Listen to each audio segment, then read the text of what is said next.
This is the Mercenary, a deadly warrior who will wield the strongest melee weapons in the game, and my second challenge build for Oblivion Remastered. For those who didn't catch last week's build, I'll go over what the challenge of this series is.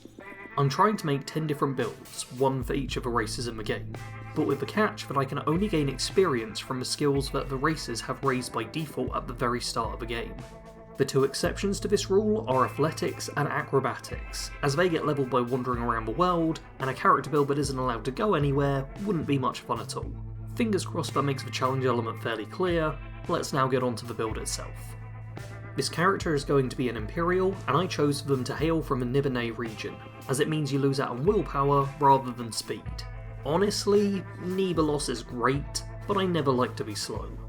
The birth sign I chose was the Warrior sign, providing a plus 10 boost to strength and endurance right away. These will be the two most important attributes for this build, so maxing them out early is a priority. This isn't the most exciting of birth signs, nor the most powerful, but I wanted to avoid picking the Lord sign every single time, and I wasn't certain at this point if the powers you get from birth signs give experience to the relative school of magic when casting. It doesn't appear they do, but I need to do a little bit more testing before I can confidently pick any birth signs that add powers for this challenge series. As I said a moment ago, the main attributes for this build are strength and endurance. Strength serves as a way we raise damage for all of our weapons at once, and for this reason alone it should be a priority to max out. But on top of this, it also determines our carry weight, and gives a small boost to our hit points too. Endurance on the other hand is all about health. The more of this we have, the greater our total health pool will be. It also determines how quickly health regens outside of combat, which normally isn't a big deal, but could be occasionally useful for this sort of challenge, due to our heavily restricted healing options. The additional attributes to level are personality and speed. Personality is the social attribute, and the higher it's raised, the more folks will like you. This can be helpful for getting the information you want when chatting with NPCs, and allowing you to haggle for better prices, both of which are things this build will actually be allowed to do. And speed is all about making you fast. Early on you'll find that the heavy armour you wear will slow you down a fair bit, so speed will help to ensure that gameplay doesn't slow to a crawl. In the late game you can actually become relatively speedy, but this won't happen until the heavy armour skill reaches 75. Imperials start with heavy armour, speechcraft, mercantile, blade, blunt, and hand-to-hand raised. I also added in athletics, as you have to pick 7 choices when making your custom class, so athletics and acrobatics will be what I add whenever the race doesn't have boost to 7 different skills. We'll start by covering athletics, as it's a pretty quick one to go over. All it really does is make you move a little faster, and sprint more efficiently. With this skill tagged, you'll have an easier time levelling up and traversing the wide open world. Onto the Imperial specific skills now, starting with heavy armour. This is our defensive skill, making the armour that we wear a fair bit tougher and more durable. Of particular note is the rank 75 perk, which makes your worn heavy armour weightless, allowing you to move around a fair sight faster. Speechcraft is a skill I've never really been a huge fan of. It allows you to do the persuasion minigame and get NPCs more on your side. This can be helpful for some of the quests in game, namely those that require you to find out information from talking to NPCs, and it also does help with haggling for better prices. Certainly useful to have, but never a skill I've loved. Mercantile is up next, and is the other social skill of the game. With it we get better prices when buying and selling. Critically for this series of challenge builds, this means we're actually allowed to sell things. Selling items is what levels this skill, so it's only the Imperial and the Red Guard who get to make money this way. The first of our combat skills is Blade. With this skill we can wield a wide number of deadly longswords. Perk unlocks will give us a chance to cause bleed on enemies, and a power attack which makes enemies more vulnerable to physical damage. The blunt skill means we can use the remaining melee weapons, namely hammers, maces and axes. Perks with this skill enable us to gain a shield effect whenever we power attack, and have the potential to silence those we hit, ideal for fighting mages. And finally we have hand to hand, which is useless. We can already use both types of melee weapons in the game, but if for some reason you don't want to wield any of the cool weapons I'm going to talk about in the next section, you could always just punch things with your bare hands instead. This character wields a lot of different weapons. The goal is really just to have a huge arsenal of melee weapons to switch between in a fight, so that you have an option for every situation. The only melee weapons you shouldn't use are short swords and daggers, as these are affected by the agility stat rather than strength, so they'll be a fair sight weaker than your other choices. You basically just want to collect various unique weapons that are fun to play around with, but I will quickly go over the weapons I've been wielding in this video. I had the Blackwater Blade, a longsword with the Absorb Fatigue effect. Caliban's Grim Retort is a weapon that's fairly easy to get early on and comes with 3 different effects: Absorb Blunt, Absorb Strength and Frost damage. Desterine's Cleaver is a nice big axe which does both strength and endurance damage, nicely debuffing whoever it hits. Northwind is both another blade and another weapon with a frost damage enchantment. Red Wave has a drain health effect, but more importantly it looks cool, which is always the most important aspect of picking your weapons. And finally I had Volendrung, a powerful artifact with both a drain health and a paralyze effect. Paralysis is incredibly powerful, and this was the weapon I whipped out whenever things look like they take a turn for the worse. When it comes to armour, the most important piece is the Mask of Clavicus Vile. I think this might be my personal favourite of all the Daedric artifacts in the Elder Scrolls, despite not typically being all that powerful. It still is a pretty awesome looking helmet that comes with the added effect of fortifying personality by 20 points, making anyone you talk to far more likely to be on your side. Beyond this, I was also wearing a set of Orcish armour most of the time. This isn't the strongest set in the game, but I mostly chose it for role-playing and aesthetic reasons. I also didn't end up with any enchantments on this, as I wasn't certain at the time if enchanting items would level the skills. I don't think it does, but that's another thing I need to just double check to make sure. As it stands, you likely won't have many different effects you could add on, as you aren't a spellcaster of any kind, but things like the Doomstones can be used to get the odd extra effect here and there. The one enchanted armour piece I had was the Arena Heavy Raiment, though it's likely you'll only be using this in one place in the game. Do make sure to select the heavy version when you get asked which you like, as this character isn't allowed to wear light armour. Onto the jewellery we wear now, starting with the necklace. For this I chose the Knights of the Fall Medallion, which provides a Fortify Speechcraft effect.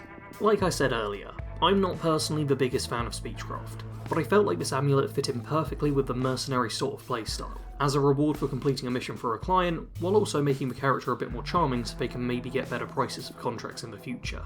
I then had the Ring of Sunfire, which provides both a Resist Disease and a Reflect spell effect.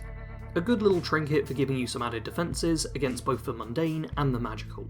And finally I had the Mind and Body Ring, which fortifies strength and reflects damage. This is a perfect item for this build, increasing both attack and defense simultaneously. The main faction for this build will be the Fighters Guild. Members of the Fighters Guild are essentially just mercenaries for hire, so it's a perfect fit for this character. They're a melee-based faction, they have a bunch of fun quests, have specific equipment I included in the build, and even have guys that will follow you around the headquarters and repair their gear for you. Brilliant faction and an absolute must join. The other faction I recommend for a playthrough with this character is the Arena. This guy's whole deal is being a charismatic fighter, and the lore of the Arena would be hard for him to avoid. A chance to prove his martial prowess while also gaining fame and getting to entertain a huge audience. And best of all, he'll get paid for every fight. Great faction to join and a good way to get a little bit of cash flow early on. This is a pure melee build, with a weapon for every situation. As a melee only character, combat will very much just be getting into the thick of things and wailing away with your weapons. The tactical side of things will mostly come from weapon selection, as you want to ensure you have the right tool for the job. No point using a weapon with fire damage on a flame action arm, or a drain health sword on a zombie. Figuring out which weapons are best for the moment is the main way you'll be making choices during battle.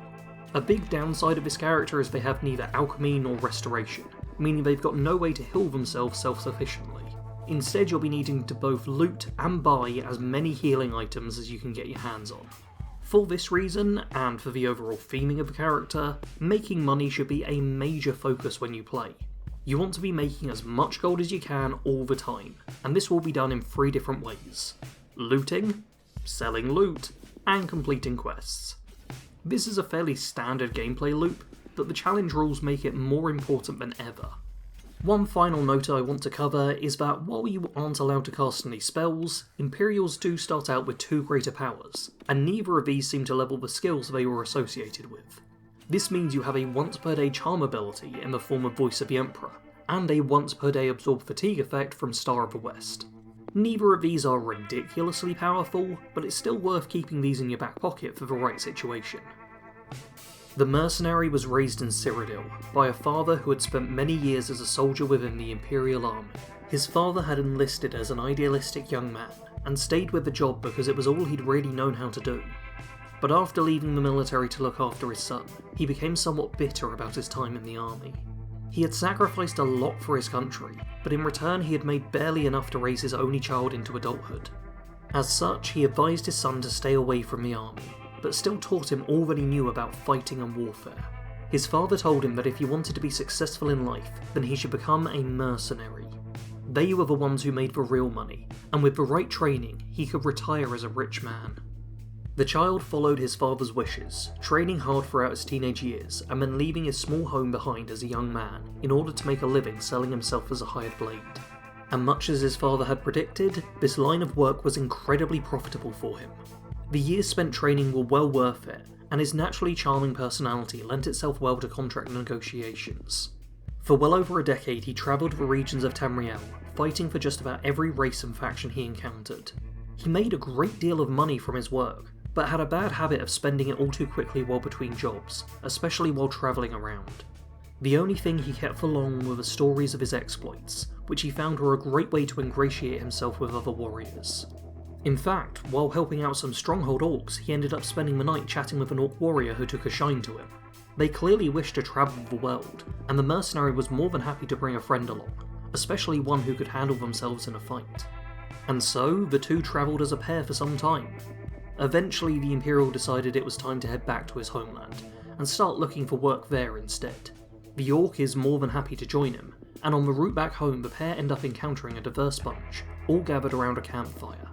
Being the sociable sort that he is, the mercenary hurries on over and spends the night regaling the assorted members with tales of adventures in many of their homelands. Despite not having any stories of his home, the Argonians seem the most enthralled by the stories, and so the night was spent largely in conversation with this young traveller. The following morning the orc ushered the Imperial onwards, leaving the camp behind and finally returning home after so many years of travel.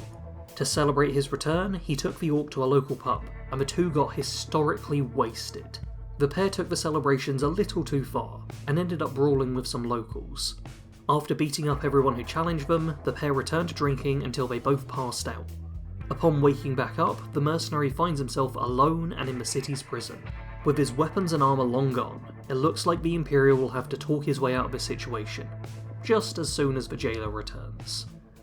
I hope you all enjoyed the second entry in my challenge build series. Check out last week's build if you want to see the other entry, and subscribe to the channel for more of these builds.